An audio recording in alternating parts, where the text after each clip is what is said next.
بسم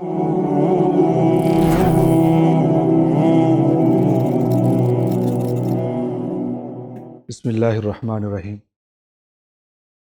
بلال صاحب، ہم اور عاطف بھائی، ہم 2-3 دن سے، بلکہ ہم ہی نہیں بلکہ پاکستان اور دنیا بھر کے اہل قرآن جو قرآن سے محبت کرنے والے ہیں، دین سے محبت کرنے والے ہیں، ان کے دل افسردہ ہیں، آنکھیں ان کی نم ہیں۔ اس کی وجہ یہ ہے کہ ایک ہر دل عزیز، خوش کلام اور خوبصورت اور انتہائی خوبصورت آواز کے مالک اور انتہائی اچھے انداز میں قرآن مجید کی تلاوت کرنے والی ہستی محترم جناب قاری نوید الحسن رحمہ اللہ، جن کو رحمہ اللہ کہتے ہوئے دل ایک دفعہ جو ہے وہ پسیج جاتا ہے۔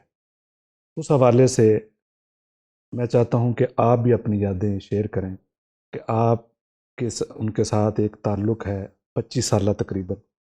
محترم بلال صاحب کا خطابت کے حوالے سے بھی ہے، ہمارا ان کے ساتھ شاگردی کے حوالے سے ہے۔ بلال صاحب، آپ کیا کہیں گے اس موقع پر؟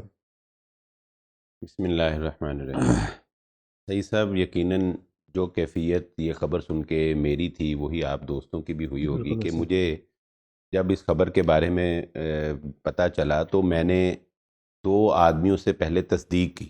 ایک ان کے مسجد کے نمازی ہیں اور ان کے گھر کے قریبی ان کی رہائش ہے حارث صاحب، ان کو میں نے فون کیا۔ تو پھر جب خبر کی تصدیق ہوئی تو پھر یقین آیا کہ قاری صاحب جو ہے وہ وفات پا گئے ہیں، اللہ تعالیٰ ان کی مغفرت فرمائے۔ تو ہمارے لیے یہ خبر واقعتاً ایک بہت حیران کن تھی، ہتھوڑے کی طرح بالکل، دماغوں اور میں یعنی لگی۔ ایک دم جو ہے وہ انسان قبول نہیں کرتا۔ ویسے میں نے مشاہدے میں یہ بات دیکھی بھی ہے صحیح صاحب کہ بسا اوقات انسان نا ذہنی طور پہ ایک آدمی کے بارے میں سوچ رہا ہوتا ہے کہ یار یہ آدمی جو ہے نا یہ بیمار رہتا ہے، عمر زیادہ ہو گئی ہے، یہ کسی بھی وقت جو ہے نا ذہن سازی ہو چکی ذہن ہوتی سازی ہو جائے گی، اللہ تعالیٰ کو پیارا ہو جائے گا۔ اچھا، لیکن وہ آدمی جو ہے اللہ تعالیٰ اس کو لمبی عمر دے دیتے ہیں، اور جن کے بارے میں کبھی سوچا بھی نہیں ہوتا اور انہیں اللہ تعالیٰ جو ہے وہ اپنے پاس بلا لیتے ہیں۔ یہ اللہ تعالیٰ کی حکمتیں ہیں۔ ہمارا کام تو بہرحال اللہ کی رضا میں راضی ہونا ہے اور ہر حال میں الحمدللہ کہنا ہے، اور اللہ رب العزت کا بالکل ایسے۔ شکر ہی ہم ادا کرتے ہیں اور اللہ کے فیصلوں پہ ہم راضی ہیں۔ اچھا۔ لیکن قاری صاحب کی شخصیت میں یہ سمجھتا ہوں کہ قرآن کی وابستگی نے تو یقیناً انہیں ایک عروج بخشا اور انہیں مقبولیت قرآن کی وجہ سے اور عزت قرآن کی وجہ سے ملی، لیکن اس کے ساتھ ساتھ رسول اللہ صلی اللہ علیہ وآلہ وسلم کا بہت سے فرامین میں اس بات کا تذکرہ ہے کہ جس انسان کا اخلاق اچھا ہوتا ہے نا، اللہ رب العزت لوگوں کے دلوں میں اس کی محبت پیدا کر دیتے۔ تو میں یہ سمجھتا ہوں کہ قرآن کا جو اخلاق تھا، یعنی حضرت رسول اللہ صلی اللہ علیہ وسلم کے بارے میں بھی حضرت عائشہ نے فرمایا تھا کہ اگر تم نے نبی صلی اللہ علیہ وسلم کا اخلاق دیکھنا ہو تو قرآن پڑھ لو، یعنی قرآن ہو بہو رسول اللہ صلی اللہ علیہ وآلہ وسلم کی ذات ہے۔ صحیح ہے۔ تو قاری صاحب کا اخلاق جو تھا، آپ بھی جانتے ہیں، کبھی میں نے نہیں دیکھا کہ ان کو کسی طالب علم پہ انہوں نے کوئی غصے کا اظہار کیا ہو، کبھی کسی کو کوئی مارا ہو، یا کبھی کسی کے ساتھ کوئی ترش رویہ جو ہے وہ اختیار کیا ہو۔ مطلب طالب علمی دور ہم نے گزارا ہے اور آپ جانتے ہیں کہ قاری صاحب جو ہے وہ بہت زیادہ شفقت کرنے والے تھے۔ میرا ان کے ساتھ ایک یہاں سے بھی تعلق جو ہے وہ بن گیا کہ میں جس وقت طالب علمی دور میں تھا تو تقوی مسجد میں تارک آباد میں وہ خطابت کرتے تھے۔ تو جب قاری صاحب نے کبھی چھٹی کرنی ہوتی تھی تو پھر الحمدللہ وہ مجھے حکم کرتے تھے، تو ان کی جگہ پر میں کافی جمعہ جو ہے وہ میں نے وہاں پڑھائے۔ اسی طرح شیخ نجیب اللہ طارق صاحب جب چھٹی کرتے تھے وہ بھی مجھے کہتے۔ تو یہ 2 بنیادی مساجد تھی جہاں سے پھر میری ٹریننگ ہوئی، اور پھر اس کے بعد اللہ رب العزت نے جو اس میدان میں کام کرنے کا موقع دیا۔ تو میں یہ سمجھتا ہوں کہ قاری صاحب کی اس حوالے سے یہ کوشش تھی کہ ان کے شاگرد جو ہیں وہ نکھر کر سامنے آئیں، اور ایسا کیا بھی انہوں نے، مواقع، بہت سارے ہاں جی، شاگردوں مواقع نے۔ دیتے تھے اپنے شاگردوں کو ایسے۔ اور ان کو حوصلہ دیتے تھے، ان کی حوصلہ افزائی کرتے تھے۔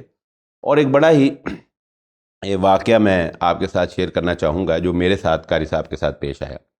ایک دفعہ نا ہم اسلام آباد سے واپس آ رہے تھے، ہم نے مطلب شارٹ سا سفر کیا تھا، جانا آنا ہی کیا بس۔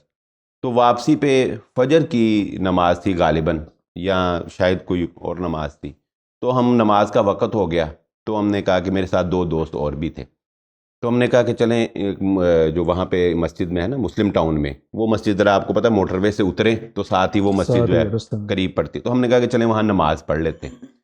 تو میں نے وہاں نماز پڑھی اور دوستوں نے بھی نماز پڑھی، قاری صاحب نے امامت کروائی. تو چونکہ ہم تھکے ہوئے اتنے تھے تو ہم نے یہ سوچا کہ ابھی قاری صاحب سے ملاقات کریں گے، پھر وہ چائے پلائیں گے، پھر اہتمام کریں گے، تو اور ہم لیٹ بھی ہو جائیں گے، تھکاوٹ بھی. تو ہم نے سوچا کہ چپ کر کے نا پیچھے سے ہی نکل جاتے ہیں. تو یقین مانیں کہ جب ہم نکل کر دروازے سے باہر ابھی گاڑی میں پہنچے تو قاری صاحب کا مجھے کال آ گئی، اور میں حیران ہو گیا. اور قاری صاحب نے مجھے کہا کہ بلال بیٹا یہ کیا کہ آپ نے ادھر نماز پڑھی اور مجھے ملے بغیر جو ہے وہ آپ جا رہے ہیں. تو بڑی مجھے شرمندگی ہوئی بہرحال، لیکن ان کی محبت اور چاہت، ورنہ عام طور پہ انسان سوچتا کہ یار اس نے نہیں مجھے بلایا، یہ نہیں ملا تو میں کیوں جو ہے. اور پھر وہ استاد تھے ہمارے، یعنی ایک استاد لیول پہ آ کے اتنی عاجزی کہ اپنے شاگرد کو جو ہے وہ پوچھ رہے ہیں کہ کیوں تم مجھے ملے بغیر چلے گئے. تو پھر قاری صاحب کہتے رکو میں بھی آتا ہوں. پھر قاری صاحب خود آئے اور وہاں پہ ہمیں ریسیو کیا، ان دوستوں کے ساتھ ملے، پھر ہمیں جو ہے وہ دعوت دی. بہرحال ہم نے انہیں پھر اپنا عذر بتایا، تو بڑی محبت اور چاہت کے ساتھ جو ہے پھر انہوں نے ہمیں اجازت دی. تو یہ جو ان کی محبت تھی نا جی، یہ مطلب یہی ان کا کردار تھا کہ جو آپ نے جنازے میں ان کا دیکھا ہے کہ جامعہ سلفیہ کی تاریخ کا ایک جنازہ ہے. آپ پڑھتے تھے، ہم نے دیکھا ہے کہ ہمارے تقریباً سارے اساتذہ ایسے تھے، لیکن قاری صاحب کا جب پیریڈ اینڈ ہوتا تھا نا تو وہ ایسا فیل ہوتا تھا اتنی جلدی ختم ہو گیا. یعنی کہ ان کی ایک دل لگی، ہم بچے تھے، ہم کھیلتے تھے، کرکٹ کے بڑے شوقین تھے، اس طرح کی ان کی سرگرمیاں بھی، بچوں کو ساتھ لے کر چلتے تھے، یہ ساری چیزیں تھیں. یہ بات آپ کی ٹھیک ہے کہ یقین کرنا بڑا مشکل. میں نے موبائل اٹھایا نا تو فوراً رانا تنویر صاحب ان کے بھائی جو ہیں، انہوں نے ایک لائن میں لکھا کہ میرے بڑے بھائی قاری نوید الحسن دنیا سے چلے گئے. اب میں نے اس کو دیکھ کر فوراً 2-3 مرتبہ دیکھا ہے اس لائن کے آگے پیچھے یہ رانا تنویر کوئی اور تو نہیں، یہ نام کوئی ملتا جلتا نہیں. پھر میں نے ان کی پروفائل کو چیک کیا، یہ وہی ہیں. فوراً میں نے کال کی، میرا جسم کانپنے لگ گیا. واقعی میں نے کہا یہ کیسے ہو سکتا ہے، کیونکہ رات کو میں نے ایک ان کی پوسٹ پڑھی تھی جو انہوں نے بہت اچھی ایک لکھی تھی، اور میں پڑھ کے تقریباً جو نا وہ ایسی طریقے سے ہی باتیں کرتے ہم سو گئے بعد میں. تو وہ میں یقین نہیں آ رہا تھا کیسے. فون کیا تو فون سنا، اٹھاتے ہی نا انہوں نے وعلیکم السلام کہتے یہ کہا یہ خبر سچی ہے. یعنی ان کو پتا تھا کہ انہوں نے پوچھنا ہی یہ ہے کہ یہ سچ ہے، تو انہوں نے بات یہ کی یہ خبر سچی ہے. اور جب انہوں نے یہ کہا تو وہ ویسی کیفیت ہوئی جیسے ہر ایک نے سننے کے بعد اپنے آپ کو صاحب. آپ نے فیس بک کا تذکرہ کیا ہے، شیخ صاحب بڑی سیاسی وابستگی رکھتے ہیں، آپ کو پتہ ہے ہم تو اتنی نہیں رکھتے. تو قاری صاحب بھی بہت سیاسی وابستگی بھی رکھتے تھے، لیکن اس کے باوجود یقین مانیں ہم آپس میں اکثر بات کرتے تھے کہ قاری صاحب جتنے ادب احترام کے ساتھ اور حسن اسلوب کے ساتھ سیاسی تحریر لکھتے تھے، ہم تو کہتے ہیں یقین ہی نہیں آتا کہ یہ ہم کئی دفعہ ہم نے یہ سوچا کہ شاید قاری صاحب کسی سے لکھواتے ہیں، لیکن وہ قاری صاحب ہم صحافت سے تعلق رکھتے ہیں، ہم بھی یہ ڈسکس کرتے ہیں. مطلب اتنی پیاری تحریر اور اختلاف کسی کا دل بھی نہیں دکھاتے، بالکل، اور سیاسی اختلاف کے باوجود آج تک ان کی کبھی کسی سے کوئی لڑائی نہیں دیکھی. سیاسی اختلاف، حالانکہ سیاست میں تو آپ کو پتا ہے آج کل لوگ دستوں گریباں ہوئے. سیاسی اختلاف کی بات ہی آپ کرتے ہیں تو قاری شفیق صاحب تھے غالباً جن کے ساتھ وہ اسلام آباد سے ایئرپورٹ کی طرف جا رہے تھے. جی تو ان کے ساتھ گفتگو بھی آخر میں وہ سیاسی باتوں پہ ہی ہو رہی تھی. تو اسی طرح دیگر بحثوں دیگر باتیں بھی ہو رہی تھی جہاں پہ دیگر مضامین بھی وہ زیر بحث تھے. تو وہ قاری صاحب وہی بیان کرتے ہیں کہ باتیں کرتے کرتے قاری صاحب اچانک جو ہے وہ خراٹا لینا شروع ہو جائے. تو میں نے کہا قاری صاحب کیا ہو گیا آپ کو بھئی، آپ اس وقت خراٹے لینے شروع ہو گئے. تو انہوں نے پھر شیشے سے دیکھا تو قاری صاحب جو ہے اس طرح لیٹے ہوئے تھے، گاڑی سائڈ پہ کر کے دیکھا. تو یعنی کہ بات آئی کہ ان کی سیاسی وابستگی جیسی بھی تھی لیکن اس کے باوجود وہ کبھی کسی کے ساتھ ترش نہیں ہوئے، پیار محبت کے ساتھ گفتگو کرتے رہے. ان کا اخلاق یہی تھا. اور سچی بات تو یہی ہے جس کا حوالہ بلال بھائی نے دیا ہے کہ حضرت عائشہ رضی اللہ عنہا سے پوچھا گیا نبی کریم صلی اللہ علیہ وسلم کے اخلاق کیا ہیں، تو آپ نے فرمایا تھا کان خلقہ القرآن، کہ ان کا اخلاق قرآن ہے. قرآن پڑھ لو، قرآن میں جو جو صفات بیان کی گئی ہیں وہ رسول اللہ صلی اللہ علیہ وسلم کے اندر موجود ہیں.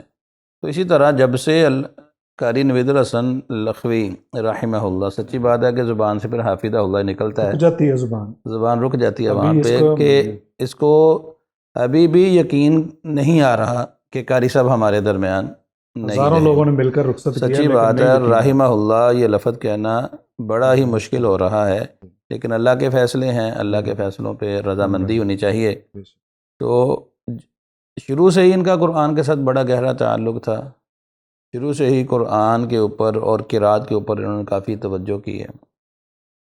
تو جوں جوں قرآن کے ساتھ تعلق مضبوط ہوتا چلا گیا، اسی طرح قاری صاحب رحمہ اللہ ان کے اخلاق بھی بلند سے بلند ہوتے چلے گئے، ان کا مزاج بھی اسی قدر جو ہے وہ خوبصورت ہوتا چلا گیا، اور اس کی وجہ بھی وہ خود ہی بیان کرتے ہیں کہ انٹرویو کے اندر کہ بندہ قرآن کا قاری ہو، قرآن کے ساتھ جڑا ہوا ہو، اور وہ دنیا کے اندر یا آخرت کے اندر ذلیل ہو جائے، یہ ہو نہیں سکتا۔ کلام اللہ کی ہے۔ نبی کریم صلی اللہ علیہ وسلم کا یہ فرمان بھی ہے، ان اللہ یرفع بہذا الکتاب اقواما ویضع بہ آخرین، کہ اللہ تبارک و تعالیٰ اس کلام کی وجہ سے بلندیاں، رفتیں عطا فرماتے ہیں۔ اور یہ آپ نے جنازے پہ دیکھ لیا، سینکڑوں نہیں ہزاروں کی تعداد میں تھے لوگ، اور یہ لوگ قاری صاحب کے منہ کے لیے نہیں آئے، قاری صاحب کے ساتھ تعلق تھا، وہ قاری صاحب تو چلے گئے، یہ جتنے بھی لوگ آئے یہ سارے کے سارے قرآن کی محبت کی وجہ سے آئے۔ آپ دیکھیں کہ دیگر ممالک کے اندر بھی قاری صاحب گئے ہیں تو قرآن کے لیے۔ آپ مصر میں جاتے ہیں، امارات میں جاتے ہیں، سعودی عرب میں جاتے ہیں، سری لنکا میں جاتے ہیں، مالدیپ میں جاتے ہیں، تو وہاں پہ بھی قرآن کے لیے۔ اور ابھی بھی اس دفعہ بھی میرا خیال ہے ان کا مالدیپ سے ابھی میری بات ہوئی ہے، ابھی یہ قرائے کرام جو آئے ہیں پاکستان، اور یاسین ظفر صاحب کو، ہمارے استاد محترم، ان کو کال آئی مالدیپ سے، ہم نے ان کے لیے جگہ تیار کر رکھی ہے، کمرے، اور ہماری بڑی خواہش تھی، ان سے بات ہو چکی تھی کہ وہ مالدیپ آئیں، وہ اتنی محبت کرتے یعنی کہ وہ مالدیپ کے لیے تھا۔ ایک شریف اللہ شاہ صاحب ہیں، وہ بھی کہہ رہے تھے، تو ان کے ساتھ تو پروگرام تھا جولائی کے اندر، جی جولائی 2023 کے اندر، وہاں پہ انٹرنیشنل حسن قرات کانفرنس ہونی تھی، اور وہاں پہ قاری صاحب نے پہنچنا تھا، تو یہ پروگرام ترتیب پا چکا تھا۔ یعنی کہ اگر ہم دیکھیں کہ ایک طرف ہمارے جو تاجر بھائی ہیں، وہ ان کی پلاننگ ہوتی ہے کاروبار کی، کہ ہم نے یہ گرمیوں کا سیزن کیسے لگانا ہے، سردیوں کا سیزن کیسے لگانا ہے، اسی طرح ہر بندہ اپنی اپنی پلاننگ کرتا ہے۔ اور یہ جو قرآن کا قاری ہے اس کی پلاننگ کیا ہوتی ہے کہ فلاں وقت میں نے کہاں پہ قرات کے لیے جانا ہے، اور قرات کانفرنس کہاں پہ منعقد ہوگی، اس کا شیڈول طے پاتے ہیں۔ بالکل، تو ان کے پروگرام آنے والے، اب دیکھیں جہاں پہ ان کی موت کی خبر چل رہی ہے، تو وہیں پہ جا کے ان کی وہ قرآن مجید کی، وہ سورہ زمر کی آخری آیات، حتی اذا جاؤوها وفتحت ابوابها وقال لهم خزنتها سلام علیکم طیبتم فادخلوها خالدین۔ تو ہم اللہ سے یہی امید رکھتے ہیں، یقین رکھتے ہیں کہ ان کے لیے بھی ایسا ہی معاملہ ہوگا کہ سلام علیکم، آپ کے لیے سلامتی ہے، آپ کے لیے یقیناً مبارکبادیں ہیں، اور آپ جنت میں داخل ہو جائیں گے۔ تو بھائی آپ دیکھیں ان کی جو وال میں نے چیک کی تھوڑی سی، تقریباً جنوری کے مڈ سے، وہ آپ دیکھیں گے، میرا نہیں خیال کہ کوئی بھی دن جو ہے وہ محفل حسن قرات سے خالی ہو۔ بالکل بالکل، یعنی مسلسل ان کے پروگرام چل رہے ہیں۔ آپ کو پتا ہے کہ یہ جو دن جا رہے ہیں نا، تقریب بخاری جو ہے نا، وہ پورے پاکستان میں تقریبات ہو رہی ہیں، تو میرا خیال ہے کہ الحمدللہ انما الاعمال بالخواتیم والے آخری مہینے میں انہوں نے قرآن ہی سنایا، اور روز ہی، کیونکہ آپ کو پتا ہے کہ ان جیسا قاری بھی نہیں تھا کوئی ماشاءاللہ۔ آپ دیکھیں کہ صدارتی ایوارڈ یافتہ ہے، 2005 میں ان کو صدارتی ایوارڈ بھی ملا ہے، ٹھیک ہے۔ لیکن آپ دیکھیں کہ اب انٹرنیشنل قرآن مصر سے جو قرائے کرام آئے، وہ قرائے کرام قاری صاحب کے ساتھ ٹھہرتے ہیں، 15 دن ہو گئے ان کو۔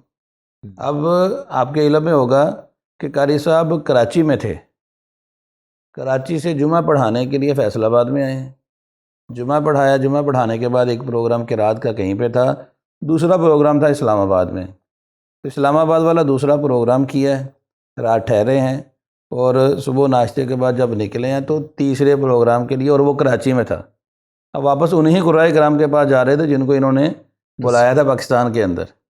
تو راستے میں اب دیکھیں کہ ہم سمجھتے ہیں کہ انہوں نے ٹکٹ کروایا ہوا تھا کراچی کا، لیکن وہ جنت، اللہ نے جنت میں بدل دیا انشاءاللہ، اور وہاں اللہ نے بڑی ہی خوبصورت مہمان نوازی ان کی تیار کر رکھی ہے۔ پلاننگ کے حوالے سے شیخ صاحب نے بات کی کہ ان کی پلاننگ قرآن کے حوالے سے، تو میں آپ کو یہ بات بھی آپ کے شیئر کروں کہ آپ کو پتا ہے کہ ہمارے الحمدللہ اس میڈیا سینٹر میں بھی قاری صاحب جو ہے ایک مرتبہ تشریف لائے، جی، تو قاری صاحب نے بڑی محبت اور شفقت کی، اور وہ جب قاری صاحب آئے تو چونکہ آپ کو پتا ہے جامعہ سلفیہ میں پڑھانا ہوتا تھا انہوں نے، تو 8 بجے وہ کہتے تھے کہ میں نے جامعہ میں پہنچنا ہے، اور فجر کے بعد وہ کہتے تھے کہ میرے پاس اتنا ٹائم نہیں ہوتا، لیکن میں نے کہا جی آپ ایک حاضری ضرور ہمیں لگوائیں تاکہ ہمارے چینل پہ آپ کا ایک یادگار رہے، تو اس کے بعد پھر ہم اس کو کیسے کنٹینیو کرنا ہے وہ ہم پھر بیٹھ کے پلاننگ کر لیں گے۔ تو الحمدللہ وہ آئے، صبح 7 بجے یہاں پہنچے، اور یہاں انہوں نے ریکارڈنگ کروائی، تو ریکارڈنگ کے بعد پھر میں نے انہیں کہا جی ہم یہ چاہتے ہیں کہ ہم آپ کا پورا قرآن جو ہے نا وہ ریکارڈ کریں،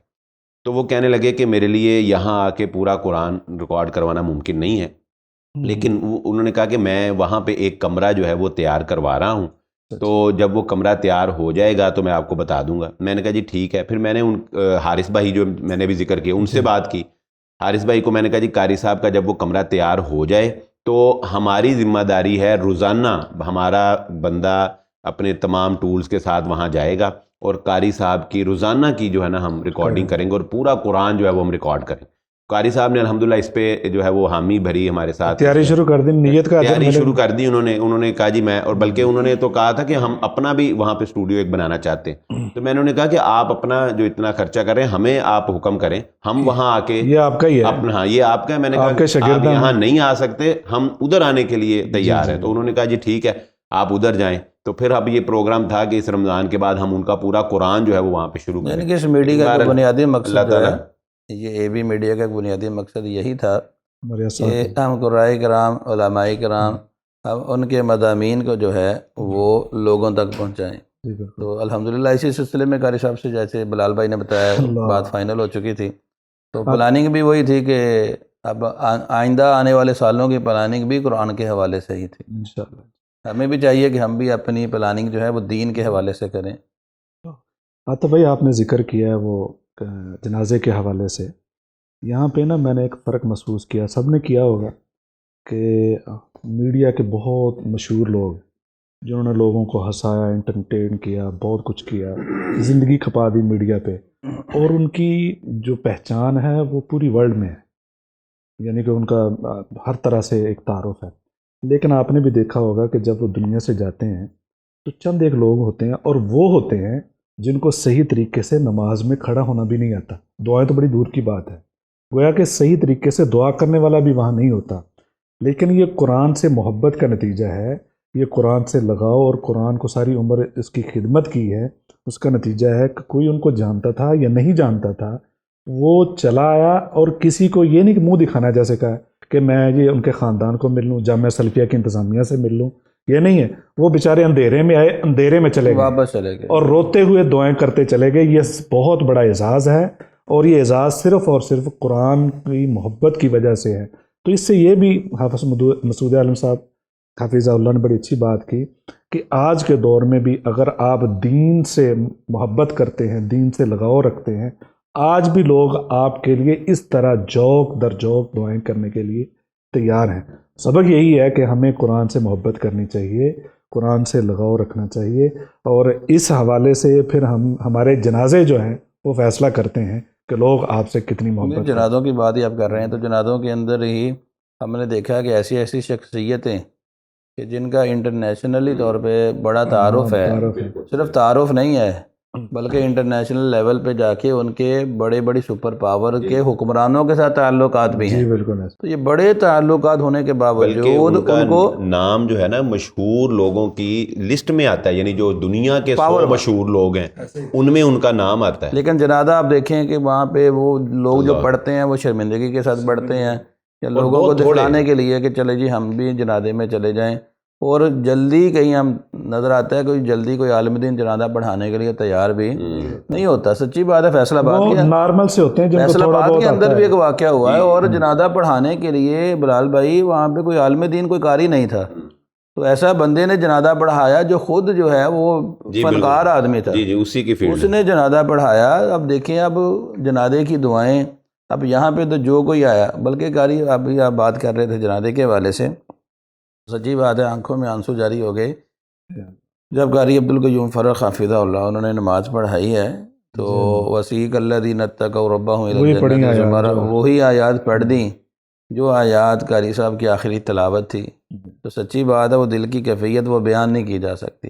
اور پھر دوسری رکعت کے اندر ان الذین قالوا ربنا اللہ ثم استقاموا، تو استقامت جو ہے وہ تو نظر آ رہی تھی کہ کہاں سے وہ 1992 سے جامعہ سلفیہ سے فارغ ہوئے، اور اس وقت سے لے کر جامعہ سلفیہ کی کوئی ایک آپ ایسی کوئی محفل، کوئی ایک ایسا پروگرام دکھا دیں کہ جہاں پہ قاری صاحب کی تلاوت نہ ہو، بلکہ پروفیسر یاسین ظفر صاحب وہ آواز دیا کرتے تھے بھئی کہاں ہیں بھئی قاری صاحب ان کو بلا کے لائیں، کہ ان کی تلاوت کے بغیر تو پروگرام ابھی تک بخاری میں ان کی تلاوت ہوئی ہے پورے پاکستان میں۔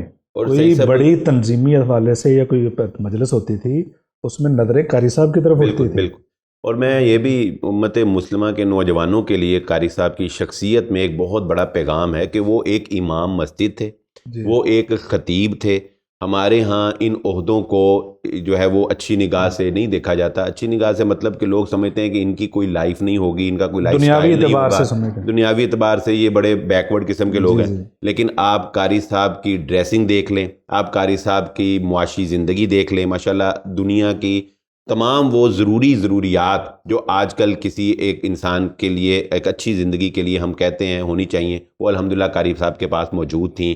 اپنا گھر تھا, گاڑی تھی, بچے تعلیم حاصل کر رہے تھے. بلکہ اور ان کے میں والد صاحب بھی اسی طرح ہی تھے. بالکل وہ بھی امام وہ بھی مسجد, امام یعنی مسجد کہ ہے. بیک گراؤنڈ میں کوئی معاشی طور پہ اتنا اور اسٹرانگ میں قاری نہیں ہے. صاحب کی اس بات کو بھی بہت ہی قدر کی نگاہ سے دیکھتا ہوں سعید صاحب, کہ یہ اس بات کا ثبوت ہے کہ وہ اپنے اس پیشے سے اور اپنے اس عہدے سے اتنے راضی تھے کہ ان کے باپ بھی امام مسجد تھے اور خطیب عالم تھے, وہ خود بھی, اور انہوں نے اپنے بچے کو بھی جامعہ سلفیہ داخل کروایا. ایسے ہی ہے. وگرنہ بچہ وہ پڑھ بھی 7 چکا ہے. نسلوں سے ہے, مطلب ایک 7 نسلوں سے ان کا یہ ماشاءاللہ, تعلق ہے. یعنی ان کی یہ دلیل ہے کہ وہ اپنے اس پیشے اور قرآن سے اس طرح کا لگاؤ رکھتے تھے کہ یہ نہیں تھا کہ وہ اپنی اولاد کو آگے دوسرے راستے پہ لگا دیں. نہیں, انہوں نے اپنی اولاد کو بھی اسی راستے کے اوپر لگایا. تو یہ ایک بہت بڑا میسیج ہے ان کی شخصیت میں کہ جو بندہ قرآن سے وابستہ ہے, امام ہے, خطیب ہے, وہ ایک بڑی اچھی لائف گزار سکتا ہے, وہ ایک بڑی معاشرے کے اندر عزت اور وقار کی زندگی جو ہے وہ گزار سکتا بلکہ ہے. آپ کی بات سے یاد ہے کہ جب ان کی وفات ہوئی ہے اس سے تقریباً آدھا پونا گھنٹہ یا 1.5 گھنٹے کی بات ہے, اس سے پہلے یونس صاحب ہیں وفاق کے آفس میں جو امتحانات کو دیکھتے ہیں, ان کو کال آئی ہے کہ میرا بیٹا آ رہا ہے, ان کی کوئی رول نمبر سلپ کا پرابلم ہے, تو کہیں پیپر نہ رہ جائے. وفاق کا پہلا پیپر تھا, پیپر نہ رہ جائے. اتنی یعنی آخری وقت میں بھی دینی تعلیم کے بارے میں وہ فکر مند تھے, اور فون کیا اور انہوں نے کہا کہ مجھے فوراً اس کے بارے میں بتائیں. اور بیٹا اس وقت ادھر وہیں آفس میں بیٹھا تھا جب اس کو اطلاع ملی ہے. تو لہذا یہ ہم اس موقع پر جامعہ سلفیہ کی انتظامیہ سے, ویسے تو ہم قومی طور پہ سارے ہی صدمے پہ ہیں, اور جامعہ سلفیہ کی انتظامیہ, ہمارے اساتذہ, اور ان سب سے دلی تعزیت کرتے ہیں اور ہمدردی کا اظہار کرتے ہیں. یاسین ظفر صاحب خاص طور پہ وہ ہیڈ ہیں, وہ بڑے ان کے, کیونکہ پہلے یونس بٹ صاحب کی ابھی اشک جو تھے وہ خشک نہیں ہوئے تھے, اب قاری صاحب ہیں, اور اسی طریقے سے مفتی صاحب بیچارے جامعہ سلفیہ کے کلاس کا آخری طالب علم, آخری وہ بھی امتحان ہیں, دیتے ہوئے طبیعت خراب ہو گئی اور بیچارہ چلا پے در پے نا. مفتی صاحب بیمار ہیں صاحب, وہ ان کے لیے بھی دعا, اللہ پاک ان کو عافیت دے, صحت دے. تو یہ ان کے لیے ایک امتحان ہے.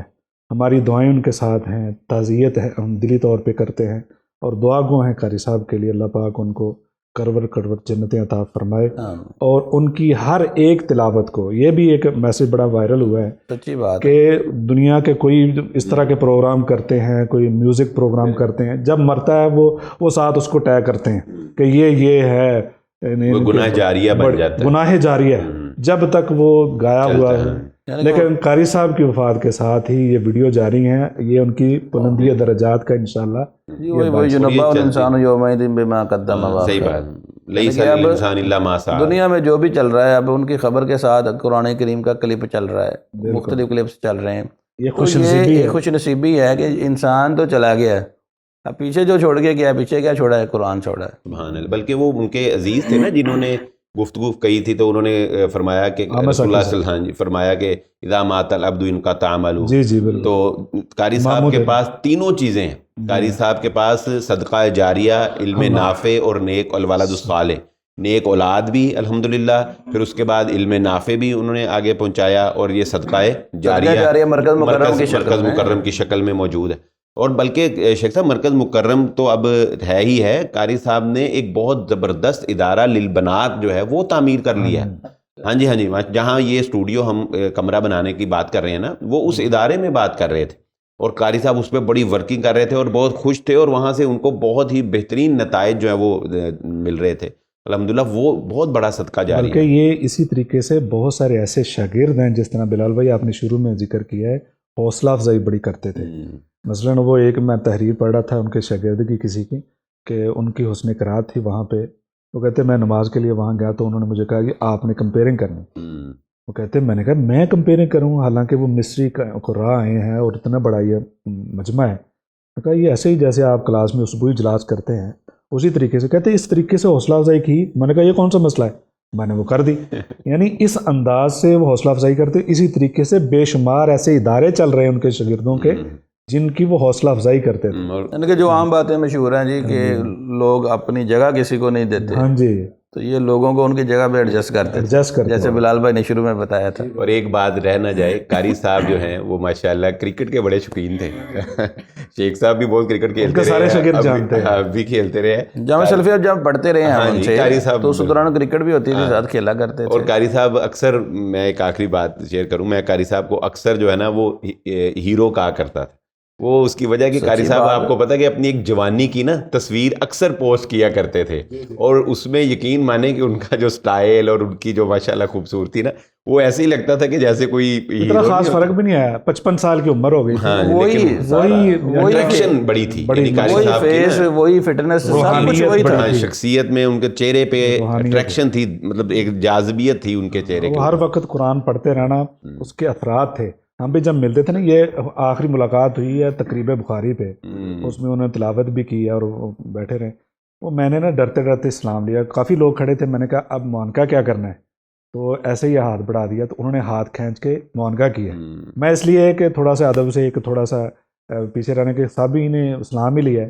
یعنی خاص ایک انداز تھا. بلال بھائی جاذبیت کی بات بتلاتے ہیں. سچی بات تو یہ ہے کہ ہمیں یہ 27 فروری کو جس دن ان کی وفات ہوئی ہے، اس دن ہمیں پتہ چلا کہ قاری صاحب کی عمر 54 سال ہے. 55 سال. مجھ سے کسی نے پوچھا ہے کہ قاری صاحب کی عمر کتنی، میں نے کہا 40-45 سال ہو گئے. یعنی کہ وہ ماشاءاللہ 54-55 سال کے وہ لگ ہی نہیں رہے تھے. صحیح. تو جیسے ان کی شخصیت تھی، اللہ تعالیٰ بہرحال اللہ تعالیٰ ان کی مغفرت فرمائے، اللہ ان کی اگلی منزلیں آسان فرمائے.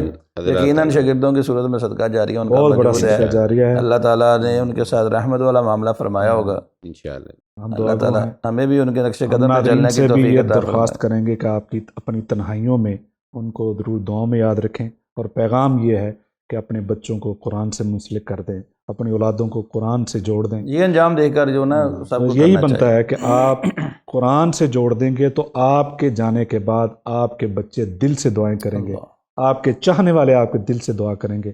اگر آپ نے قرآن سے محبت نہ کی، دین سے محبت نہ کی، تو یاد رکھیں جب آپ دنیا سے جائیں گے کسی کو صحیح طریقے سے دعا کرنی بھی نہیں آئے گی، اور آپ کے لیے کوئی صحیح طریقے سے دعا بھی نہیں کر سکے گا. اگر آپ چاہتے ہیں کہ دعاؤں کا صدقہ جاریہ یہ آپ کو ملتا رہے تو اپنی اولادوں کو قرآن سکھا دیں، پڑھا دیں.